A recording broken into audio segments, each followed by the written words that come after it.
बात और, हम सभी लोग कहते हैं कि भूत बाबन भोलेनाथ काले हैं, और आप हर एक जगह जाना, माता जी के मंदिर में, राम जी के मंदिर में, कृष्ण जी के मंदिर में आपको पुजारी मिलेंगे, लेकिन भूत बाबन भोलेनाथ के मंदिर में पुजारी क्यों नहीं मिलेंगे? क्योंकि वो औघड़ हैं, शमशानों पर रहने वाले हैं।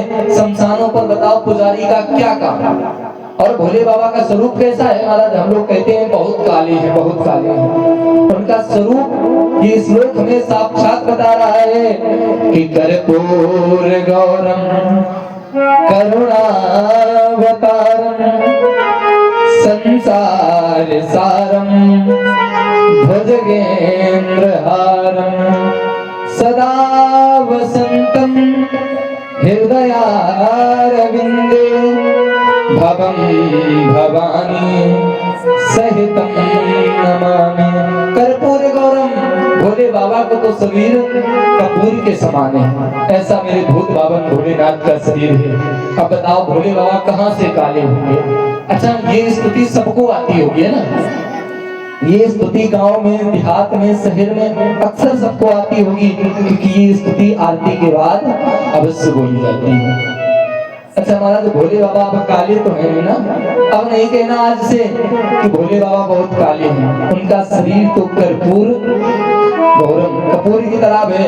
वो कहते हैं कि मेरा भक्त मुझे जिस रूप में चाहेगा मैं उसे उस रूप में प्राप्त हो जाऊंगा। आज महाराज भोले बाबा भजन करने बैठ गए। अब की बार ब्रह्मा जी ने ध्यान लगाया तो सबसे पहले किसको उत्पन्न किया है? देखिए, मरीचि, अत्रि, अंगिरा, पुलस्त, पुलह, क्रतु, भृगु, वशिष्ठ, दक्ष और देवर्षि नारद। महाराज और अपनी वाणी से ब्रह्मा जी ने अपनी वाणी से किसको उत्पन्न किया है? परम सुंदरी मैया सरस्वती को उत्पन्न कर दिया है। बोली वेद माता गायत्री की जय। महाराज जैसे ही सरस्वती मैया को उत्पन्न किया है, आज महाराज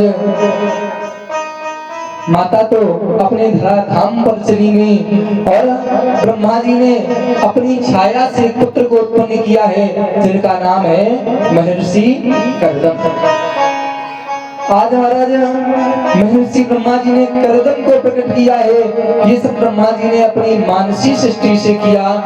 उसके बाद विधाता ब्रह्मा जी ने अपने वामांग से एक मानसी कन्या, महाराज वामांग से एक मानसी कन्या और दक्षिणांग से एक पुरुष को जन्म दिया है, जिसका नाम है महाराज ब्रह्मा जी ने अपने बाएं से एक पुत्री और दाएं से एक पुत्र को जन्म दिया है, जिनका नाम है मनु और शतरूपा। महाराज जिनका नाम है मनु और शतरूपा। महाराज मनु शतरूपा के ही हम सभी भक्त पुत्र हैं, तथा संसार की जितनी भी सृष्टि है, जितनी भी मानव जाति है, हम सभी लोग ही मनु शतरूपा के संतान हैं।